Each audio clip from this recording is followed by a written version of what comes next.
नमस्कार दोस्तों, स्वागत है आपका अपने चैनल निश्चय क्लासेस पे। ये 3 दिन के करंट अफेयर्स हैं, मोस्ट इंपॉर्टेंट। ध्यान रखिएगा, पिछले कुछ दिनों से ना करंट अफेयर डेली नहीं आ पा रहे, उसके लिए मैं आपसे माफी चाहता हूं। बट हाँ, आपको डेली अपडेट ना मिलके, लेकिन 2-3 दिन में आपको पूरे जो भी इंपॉर्टेंट क्वेश्चन है ना, एक एक दिन के, तो हम इसको तीनों दिन में एक साथ कवर कर ले रहे हैं। ठीक है, अब इसकी पीडीएफ हम अपलोड कर देते हैं आपके टेलीग्राम चैनल पे। तो ध्यान रखिएगा, पीडीएफ जरूर डाउनलोड कर लीजिए, उसको देखिए और पढ़िए। रिवाइज के लिए सबसे अच्छी चीज है पीडीएफ। तो आइए आज के करंट अफेयर शुरू करते हैं 3 दिन के। ठीक है, तो पहला प्रश्न है हमारा कि नई पनडुब्बी एस्केप प्रशिक्षण सुविधा विनेत्रा कहां शुरू की गई है। तो ध्यान रखिएगा इस वर्ड को, विनेत्रा। ठीक है, तो where is a new submarine escape training facility Vinetra launched. A Visakhapatnam, B Kochi, C Mumbai या डी कोलकाता। तो ध्यान रखिएगा सही उत्तर है ए विशाखापट्टनम। विशाखापट्टनम आपका कहां है? तमिलनाडु। ठीक है, तमिलनाडु के विशाखापट्टनम में हाल ही में इसकी शुभारंभ हुआ है। अगर मोस्ट इंपॉर्टेंट इसकी बात करें तो विशाखापट्टनम आईएनएस, ठीक है, इंडियन नेशनल सबमरीन। क्या? Indian National submarine. सातवाहन में Kalvari submarine express training facility, जिसका नाम विनेत्रा है, का उद्घाटन किया गया है। तो एलएनटी द्वारा स्वदेशी रूप से विकसित इसमें 5 मीटर का एस्केप टावर और डाइविंग बेसिन है, जिसका उद्देश्य कलवरी श्रेणी की पनडुब्बियों के लिए चालक दल के भागने के कौशल को बढ़ाना है। होता क्या, समुद्र के अंदर जब भी देखिए ना, ये होती क्या पनडुब्बियां, तो पानी में डूब के चलती से पनडुब्बी कहते हैं। तो इन पनडुब्बियों में जब कोई आक्रमण हो जाए या कुछ भी, तो इन्हें भागने में, जिस ठीक है, रन करने में आसानी हो जाएगी स्पीड से, इसीलिए इसका नाम रखा गया है। ठीक है, क्या कि ये सबमरीन क्या है? विनेत्र। एक तो पहली चीज इसका नाम, और दूसरी चीज इसका उद्देश्य कि डाइविंग बेसिन से कैसे इसको हटाना, उससे तेजी से जो उसके अंदर चालक बैठे वो भाग सके, ये ध्यान रखिएगा। ठीक है, अच्छा, आपके लिए कमेंट में एक प्रश्न है, आप आंसर बताइए कि तमिलनाडु के गवर्नर कौन है। सीएम तो सब बता देंगे, एमके स्टालिन, लेकिन गवर्नर कौन है? मैंने आपको बार बार रटाया है, तो बताइए आपके गवर्नर कौन है तमिलनाडु में। आइए अगला प्रश्न देखते हैं। अगला प्रश्न है प्रधानमंत्री किसान मानधन योजना के लिए नोडल मंत्रालय कौन सा है। तो मानधन का हो या मनधन, ध्यान रखिएगा। ठीक है, मनधन योजना, तो कौन इसके लिए नोडल मंत्रालय कौन सा है, मतलब मुख्य मंत्रालय जो इसको इंप्लीमेंट करता है। A ministry of rural development, B आवास और शहरी मंत्रालयों के मंत्रालय, सी गृह मंत्रालय या डी कृषि मंत्रालय। तो इसका सही उत्तर है डी कृषि मंत्रालय, ध्यान रखिएगा। ठीक है, क्या है? कृषि मंत्रालय। अच्छा, हमारे कृषि मंत्री कौन है? तो ध्यान रखिएगा शिवराज सिंह चौहान।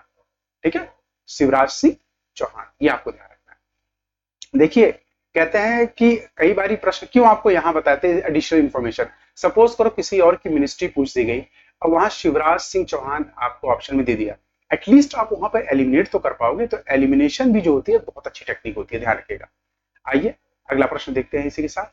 उससे पहले हम इसके मोस्ट इंपॉर्टेंट पहलुओं को देख लेते हैं। इसे कब लॉन्च किया गया था? तो 12 सितंबर 2019 को इसके शुरू किया गया था। नोडल मंत्रालय कृषि और विकास कल्याण मंत्रालय। न्यूनतम सुनिश्चित पेंशन कितनी दी जाएगी हर किसान को? जो भी 60 वर्ष अपनी पूरी कर लेगा ना, जैसे ही उसको 3000 महीना मिलेगी। लेकिन इसके पीछे कुछ शर्तें हैं, जैसे कि 18 से 40 वर्ष जो आपकी आयु है ना, तो छोटे और जो सीमांत किसान है उनको ना 2 हेक्टेयर की लैंड होनी चाहिए सबसे पहले। और दूसरी चीज ना, स्वैच्छिक अंशदायी योजना के तहत किसान को प्रयोज की आयु के आधार पर ना 55 रुपए या 200 रुपए मासिक, मतलब हर महीने, मंथली, हर महीने ये आपको जमा करना पड़ेगा अपने अकाउंट में। बाकी पैसा सरकार जमा करेगी, ये ध्यान रखिएगा। आइए अगला प्रश्न है, सीमा 2024 में सर्वश्रेष्ठ अभिनेत्री क्रिटिक्स का पुरस्कार किसने जीता? वेरी इंपॉर्टेंट प्रश्न। देखिए, वेरी इंपॉर्टेंट इसलिए कि देखिए यहां सबसे प्रश्न आए हुए हैं पहले भी। ए आलिया भट्ट, बी ऐश्वर्या राय, सी तमन्ना भाटिया या डी दीपिका पादुकोण। इसका सही उत्तर है बी ऐश्वर्या राय को इस पद से अभी नवाजा गया है, इस सम्मान से नवाजा गया है। अच्छा, दूसरी चीज अगर हम बात करें तो किस फिल्म के लिए, तो ऐश्वर्या राय बच्चन है ना, मणिरत्नम एक प्रोड्यूसर हैं, डायरेक्टर हैं, आप कह सकते हैं, साउथ इंडिया के। तो इनकी निर्देशक पर बनी थी पुनई सेल्वन नाम की मूवी 2। इसमें ना जो पहला और दूसरा, जो दूसरा संस्करण बना था इस पिक्चर का, उसमें नंदिनी का रोल इन्होंने किया था, जिसकी वजह से इनको यह पुरस्कार दिया गया है। ध्यान रखिएगा, अगर आएगा सीमा 2024 सर्वश्रेष्ठ अभिनेत्री क्रिटिक्स का अवार्ड किसको दिया गया, तो ऐश्वर्या राय। अगला प्रश्न है, भारत की पहली नमो भारत रैपिड रेल अहमदाबाद और किस शहर के बीच शुरू हुई? वेरी इंपॉर्टेंट प्रश्न, इसको आप सच में स्टार मार्क कर लीजिएगा। तो इसको क्यों कह रहा हूं वेरी इंपॉर्टेंट? रीजन है कि पहली है, सबसे पहली चीज क्या है, पहली है, और कहां से कहां, अहमदाबाद और किस शहर के बीच शुरू हो रही है। ऑप्शन देखें तो ए गांधीनगर, बी सूरत, सी भुज या डी दमन। तो इसका सही है, ध्यान रखिएगा, सी भुज। भुज और अहमदाबाद के बीच में अभी हाल ही में इसका शुभारंभ हुआ है। अच्छा, भुज आपको याद है ना, यहाँ पे 2001 में मेरे ख्याल से, तो यहाँ पे बहुत बड़ा संकट आया था, आपको पता है, भूकंप आया था, जिसमें कई लोग मर गए थे। आइए, इसको काफी पुरानी बात हो गई, यहाँ हम देख लेते हैं इसके मोस्ट इंपॉर्टेंट पहलुओं को।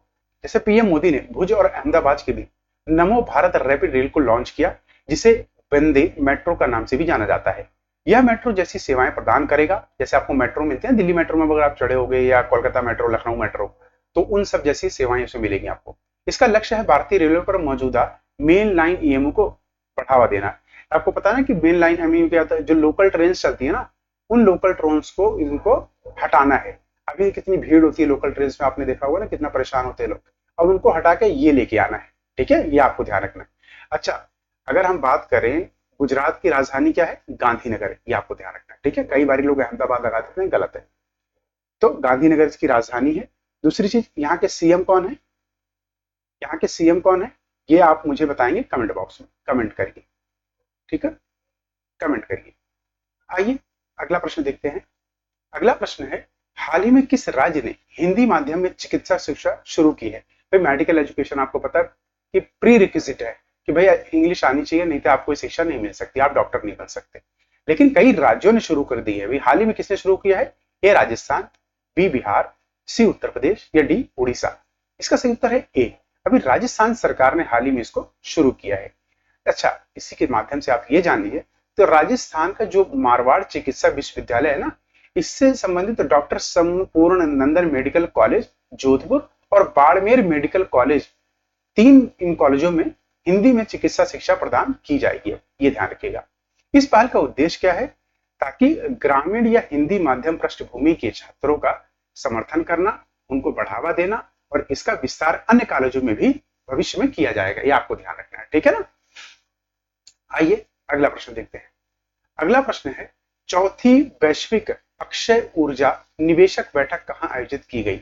इंपॉर्टेंट क्वेश्चन है, इसको मार्क कर लीजिएगा। ठीक है, fourth global renewable energy investors meet, A Madhya Pradesh, B Kerala, C Uttar Pradesh या डी गुजरात। तो ध्यान रखिएगा डी। प्रधानमंत्री ने हाल ही में इसको गुजरात के गांधीनगर में री इन्वेस्ट चौथा शिखर सम्मेलन का उद्घाटन किया। जो भारत की 200 गीगावाट से अधिक गैर जीवन क्षमता है ना, कि उसकी उपलब्धि को यहाँ पे दर्शाया गया है। मोदी ने अपने पेरिस जलवायु लक्ष्यों को पूरा करने वाला पहला देश भी बन गया है। ये ध्यान रखिएगा, भारत जो है ना, पहला देश बन गया है अपनी जो पेरिस एग्रीमेंट था उस डील को करने वाला। इसमें 20 राष्ट्र होने के नाते G20 है ना, तो पहला देश हमारा भारत, ये ध्यान रखिएगा। तो हरित भविष्य के लिए ये जो प्रतिबद्धता है ना, उस पर कहीं ना कहीं बहुत जोर दिया है। ये ध्यान रखिएगा। अगला प्रश्न है, XEC जो हाल ही में समाचारों में देखा गया है, किससे संबंधित है। ए नया कोविड वेरिएंट है, बी नया एआई टेक्नोलॉजी है, सी स्पेस मिशन है या डी न्यू वैक्सीन। तो ध्यान रखिएगा, ये एक नया कोविड वेरिएंट है। क्या है, कोविड का नया वेरिएंट है, ये ध्यान रखिएगा। ठीक है, अभी हाल ही में क्या हुआ कि कई देशों में इसको बहुत तेजी से फैलता पाया गया है, और सबसे पहले कहा, जर्मनी में जून में आया था, ये ध्यान रखिएगा। ठीक है, अभी हाल ही फिलहाल में क्या हुआ, इसको फिर से WHO ने इसे कंसर्न लिया है कि हाँ, इतनी तेजी से फैल रहा है, इसको क्या कारण है। तो कोविड 19 अभी खत्म नहीं हुआ, प्लीज सचेत रहें। ठीक है, इस संस्करण को और नाम से भी जाना जाता है, KS1.1 और KP3.3। ध्यान रखिएगा, ये भी कोविड के ही प्रकार है। अगला प्रश्न है, हाल ही में टाइफून बेकिंका किस देश से टकराया। वेरी इंपॉर्टेंट प्रश्न। A India, B China, C USA या डी रशिया। इसका सही उत्तर है बी, चाइना से। अभी हाल ही में चाइना का शंघाई है ना, अब देखो शंघाई अपने आप को अलग कहता है, लेकिन चाइना का पार्टी है। तो चाइना के शंघाई से हाल ही में तूफान टकराया है। इसने बहुत वहां पर, जिसे कहते हैं ना कि भयानक रूप लेते हुए कई लोगों को क्षति पहुंचाई। तो शंघाई में 1949 के बाद, ठीक है, आए सबसे शक्तिशाली तूफान बिबिंका ने 151 किलोमीटर प्रति घंटे की हवा की रफ्तार से दस्तक दी, जिससे शहर के 2.5 करोड़ निवासी प्रभावित हुए। तो अपने आप में बहुत बड़ा तूफान रहा है। ठीक है, अच्छा, कमेंट में ये बताइए कि टाइफून को ऑस्ट्रेलिया में क्या कहते हैं। ऑस्ट्रेलिया में, ऑस्ट्रेलिया में क्या कहते हैं, कमेंट करिए। आइए अगला प्रश्न देखते हैं। अगला प्रश्न है, हाल ही में 20वीं समुद्री राज्य विकास परिषद MSDC की बैठक कहाँ आयोजित की गई? ए उड़ीसा, बी गोवा, सी महाराष्ट्र या डी गुजरात। तो ध्यान रखिएगा, इसका सही उत्तर है अभी हाल ही में ना इसकी जो बैठक है वो आपके गुजरात में आयोजित की गई है। ठीक है, गुजरात में, ये ध्यान रखिएगा। इसी के साथ आइए मोस्ट इंपोर्टेंट जितनी भी बैठकें हुई उन सबको हम रिवाइज कर लेते हैं। इसे ध्यान रखिएगा, ब्रिक्स समिट 2024 कहाँ हुआ था? रशिया। ठीक है, इसमें नए 5 मेंबर भी जुड़े थे, Egypt, Ethiopia, Iran, Saudi Arabia, UAE. अच्छा, क्वाड जो है, अगर क्वाड की बात करें तो इस साल इंडिया में इसका हुआ था। ठीक है, क्वाड में कौन कौन से देश हैं? USA, Australia, Japan, India. इसी को चाइना चाहता था कि क्वाड ना बन सके, चाइना इसके खिलाफ था। ठीक है, चाइना वाज अगेंस्ट इट, ये आपको ध्यान रखना है। ठीक है, ये ध्यान रखना है। कॉन्फ्रेंस ऑफ पार्टीज 28 की मीटिंग हुई थी यूएई में। एशियान समिट 2024 का लाओस में हुआ था। टोटल कंट्रीज कितनी है? 10+8, याद रखिएगा। ASEAN 10 permanent, 8 observer. SCO summit 2024 का हुआ था कजाकिस्तान। नया मेंबर कौन जुड़ा है? ईरान। नाटो समिट 2024 में वाशिंगटन में हुआ था, डीसी। ठीक है, वाशिंगटन डीसी, यूएसए में। अगर पूछा जाएगा नाटो समिट कहाँ हुआ था, देखो नाटो का है, यूएसए का सैन्य संगठन है, ऑब्वियस है यही पर ही होगा। ठीक है, G7 समिट आपको पता है कि है ना, अभी हाल ही में कहाँ हुआ? इटली। अच्छा, इटली की कैपिटल क्या है? कैपिटल क्या है इटली की? ये कमेंट बॉक्स में बताइए। G20 शिखर सम्मेलन आपको पता है इस साल किसने आयोजित किया था? तो ब्राजील में। ठीक है, नए मेंबर कौन कौन से? African union. हेडक्वार्टर कहाँ है? अदीस अबाबा। ठीक है, सीओपी कॉन्फ्रेंस ऑफ पार्टीज 29, देखो 28 हुई, 29 2024 का, बाकू, अजरबैजान। आइए अगला प्रश्न देखते हैं। हाल ही में कौन सा देश ब्रिक्स न्यू डेवलपमेंट बैंक का नया सदस्य बना? अभी हाल ही में बना है ये। आगे देखते हैं, ए सिंगापुर, बी कंबोडिया, सी अल्जीरिया या डी पेरू। इसका सही उत्तर है सी अल्जीरिया, अभी हाल ही में इसका नया सदस्य बना है, ध्यान रखिएगा। तो न्यू डेवलपमेंट बैंक कब बना था? 2024 में। ब्रिक्स देश है ना जो, ब्राजील, रशिया, भारत, चाइना, दक्षिण अफ्रीका, इनके द्वारा इसकी स्थापना की गई थी। तो एक बहुपक्षीय वित्तीय संस्थान है, ध्यान रखिए। इसका मुख्यालय शंघाई, चीन में है। अगर कई बार ये प्रश्न आ चुका है इसका मुख्यालय कहाँ, तो ध्यान रखिएगा, 4 बार बोलिए मेरे साथ। कहां पर है? Shanghai, China, Shanghai, China, Shanghai, China, Shanghai, China. किसका? NDB, new development bank. किसने बनाया है? ब्रिक्स। ठीक है, तो अल्जीरिया हाल ही में ही ब्रिक्स न्यू डेवलपमेंट बैंक का नया सदस्य बन गया है, जो आधिकारिक तौर पर सितंबर 2024 से सदस्यता प्राप्त की है। अल्जीरिया से पहले बांग्लादेश, संयुक्त राज्य अमेरिका, उरुग्वे, मिस्र जैसे देश भी इसमें शामिल हो चुके हैं। अगला प्रश्न है, किस देश ने ब्रिक्स में शामिल होने के लिए आधिकारिक तौर पर आवेदन किया है? वेरी वेरी इंपॉर्टेंट, इसको आप स्टार मार्क कर लीजिएगा। ए ईरान, बी यूक्रेन, सी मंगोलिया या डी तुर्की। इसे टर्की भी कहते हैं। इसका सही उत्तर है डी टर्की ने हाल ही में, ध्यान रखिएगा। अब इसमें कितने देशों में अगर ज्वाइन हो जाएगा तो 500 पहले ही है, तो छठा देश इसको ज्वाइन हो जाएगा, ध्यान रखिएगा। ठीक है, टर्की इसका आंसर है। ठीक है, तो गठन कब हुआ था इसका? इसकी स्थापना हुई थी वर्ष 2009 में, ब्राजील, रूस, भारत, चाइना, दक्षिण अफ्रीका द्वारा। प्रमुख उभरते बाजारों और विकसित देश, विकासशील देशों के बीच सहयोग को बढ़ाने के लिए इसकी स्थापना की गई थी। उद्देश्य क्या है इसका? वित्तीय संस्थानों में सुधार, सतत विकास को बढ़ावा देना और आर्थिक सहयोग को बढ़ावा देना, ध्यान रखें। अगला प्रश्न है, अल्जीरिया के नए राष्ट्रपति के रूप में किसे चुना गया है? Very important question again. A Oljas Bektenov, B Prabowo Subianto, सी मसूद पजस्कियन या डी अब्दुल मजीद तुबैनो।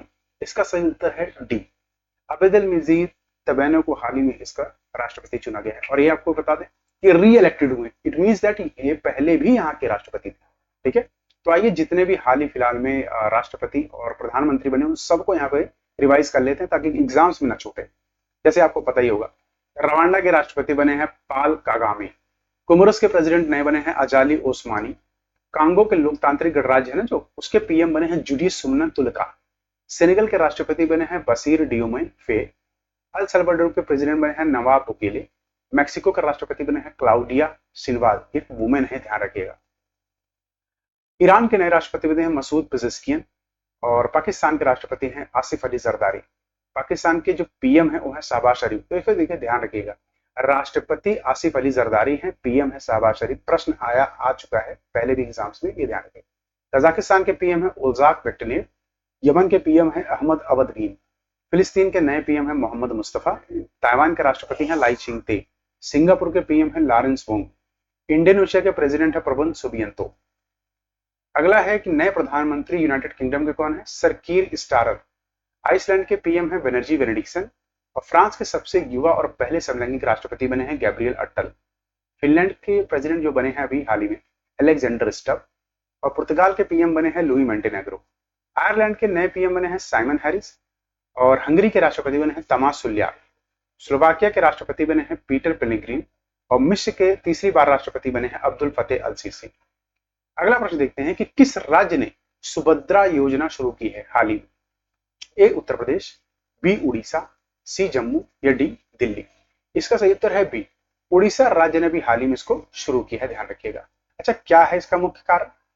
तो इसका मुख्य जो है ना कारण है कि सुभद्रा योजना उड़ीसा की महिलाओं के लिए एक वित्तीय सहायता है जो उनकी आर्थिक स्वतंत्रता और समग्र कल्याण सुनिश्चित करती है। इस योजना का नाम उड़ीसा के पीठाधीश्वर देवता भगवान जगन्नाथ की छोटी बहन देवी सुभद्रा के नाम पर रखा गया है। यह भी प्रश्न आ सकता है। सुभद्रा योजना उड़ीसा राज्य सरकार द्वारा 21 से 60 वर्षों की आयु की महिलाओं के लिए किया गया है, जिसके लाभार्थी को प्रति वर्ष 10,000 रुपए दिए जाएंगे, ध्यान रखिएगा।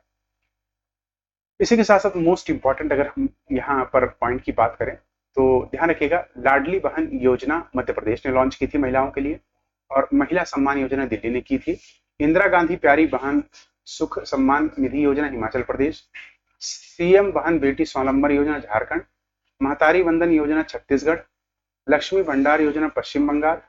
मुख्यमंत्री माझी लड़की बहन योजना महाराष्ट्र। मुख्यमंत्री मैया सम्मान योजना झारखंड। ये ध्यान रखिएगा। अगला प्रश्न है, कौन सा देश 101वें सदस्य के रूप में अंतरराष्ट्रीय सौर गठबंधन में शामिल हुआ? ए नॉर्वे, बी पुर्तगाल, सी नेपाल या डी मालडोवा। इसका सही उत्तर है सी, नेपाल अभी 101वां सदस्य बन गया है इंटरनेशनल सोलर अलायंस, जिसकी स्थापना भारत और फ्रांस द्वारा की गई थी। कब? जब कॉन्फ्रेंस ऑफ पार्टीज हो रही थी ना 21 की, तब की गई थी।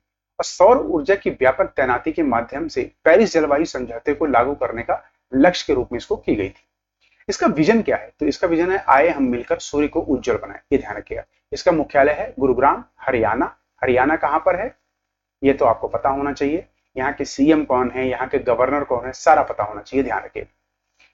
अगला प्रश्न है, बेवेरियन नॉर्डिक एएस द्वारा विकसित किस मंकी पॉक्स वैक्सीन को हाल ही में डब्ल्यूएचओ द्वारा अनुमोदित किया गया? ए कॉर्बिनेट्री, बी मोडर्ना, सी जाइनोस या डी वेजसविरिया। ध्यान रखिए, इसका सही उत्तर है सी, जाइनोस को अभी हाल ही में इसको अनुमोदित किया गया है वर्ल्ड हेल्थ ऑर्गेनाइजेशन द्वारा। ये ध्यान रखिएगा, ठीक है, बहुत इंपॉर्टेंट है, इसको आप इंपॉर्टेंट मार्क कर लीजिएगा स्टार।